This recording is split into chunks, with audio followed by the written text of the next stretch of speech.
And we're back. Thank you for joining me at the Critics Clinic to get your prescription for all things movie and entertainment.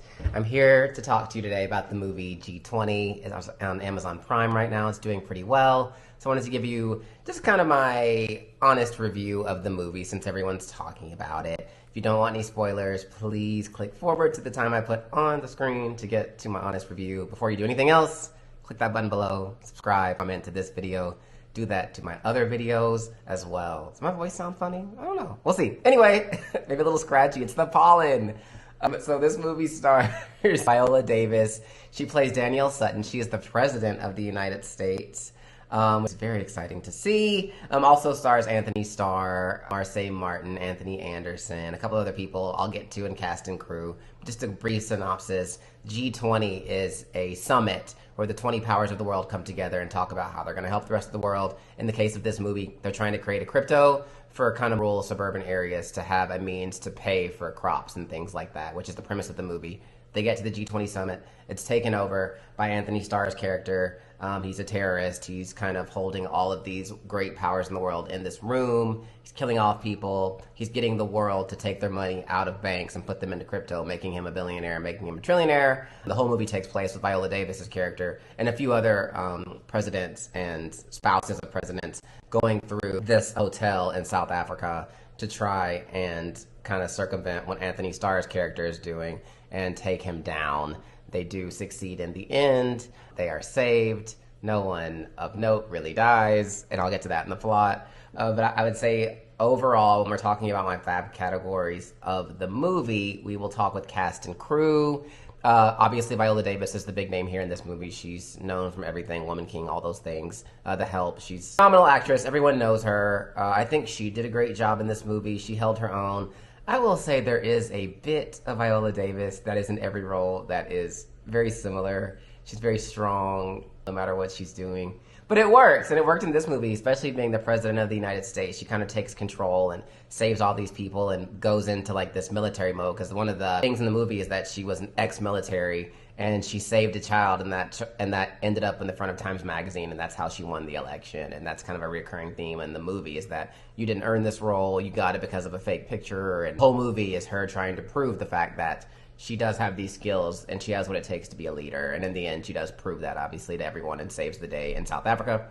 So I think she did a great job. Anthony Starr, we know him as Homelander from The Boys. He's playing a villain. He plays a great villain. What can I say? He has this like look, this little thing he does in his eye that he does in Homelander that he does here too. That's just very convincing. Like, is he a bad person in real life? I don't know. It was nice getting him to play his real accent, though. He is Australian, so it was nice to hear him just kind of sound like himself. Versus in Homelander where he's putting on an American accent. So I thought that was nice to hear. So those two did a great job. Some other people, it was nice to see the Blackish reunion with Anthony Anderson and Marseille Martin being father and daughter again like they were in Blackish. That was nice. I enjoyed that. I love Marseille Martin. She can do no wrong in my book. I look forward to seeing all the things she's going to do in the future because she's so young. She's doing so much. She produced that movie Little with Issa Rae, which I thought was great because she's so young, like youngest producer, director ever. But going on to the bad, I would say Anthony Anderson was not convincing as the first gentleman. It's just, I just know him as being funny, and it's hard to break away from that when he's trying to be serious, when he's trying to have serious moments in this movie. It felt forced, and you almost wanted to laugh, because you're like, is he going to make a joke? Was Idris Elba, like, was he busy? Was there someone else they couldn't have gotten to match Viola Davis's kind of energy and character and strength? I feel like he did not match that at all. It was not believable, unfortunately. Also, the son of Viola Davis, he was a bit annoying. I'm sure he'll do great things in the future. He just didn't work for this role. So I would say, and there were some other characters, some of the other powers. Like there's one lady that was in The White Lotus, Sabrina Impacciatore, I think is how you say her name. She played the Italian, like, world power. I thought she was pretty funny in this role. So there was some good, there was also some not so good. So I'd say it kind of evened out. For the plot, I'd give it a 1 out of 2. Or cast and crew, I'm sorry, I'd give it a 1 out of 2. For the plot, it was a little flimsy at times. You think you have all these world powers in this building, you're gonna have better security. They had all the security in one room, took them out. And the whole premise of the movie is that these world powers, these like presidents and prime ministers, are all on their own because all their security's gone, all their military is gone.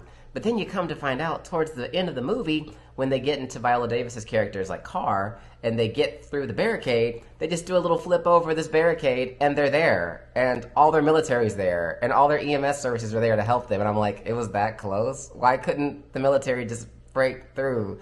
I thought that was a bit odd, because it was like, oh, so they're just right outside. They could just kind of bum rush their way through and get everyone. That didn't make sense. Again, I'll get to what I thought about the entire movie at the end. The plot wasn't bad. It was engaging. It was a bit simplistic overall. You think you have all these world powers, and they never really explain how Anthony Starr's character gets on this detail. He's this ex-Australian military guy. The movie opens up with him killing off someone to get this like cryptocurrency wallet that has billions of dollars on it. And they don't really explain how he gets on this detail in South Africa and infiltrates the system.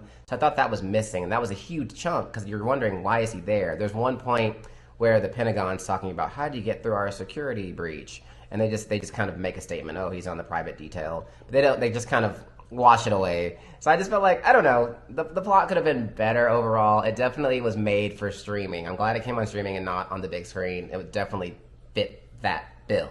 So I'd say from a plot standpoint, I'm going to give it a 1 out of 2. Now on to production. I thought it was great. It took place mostly in South Africa. It was on location. It was great. Beautiful scenery. Very realistic. The choreography with the fight scenes. Okay, Viola Davis.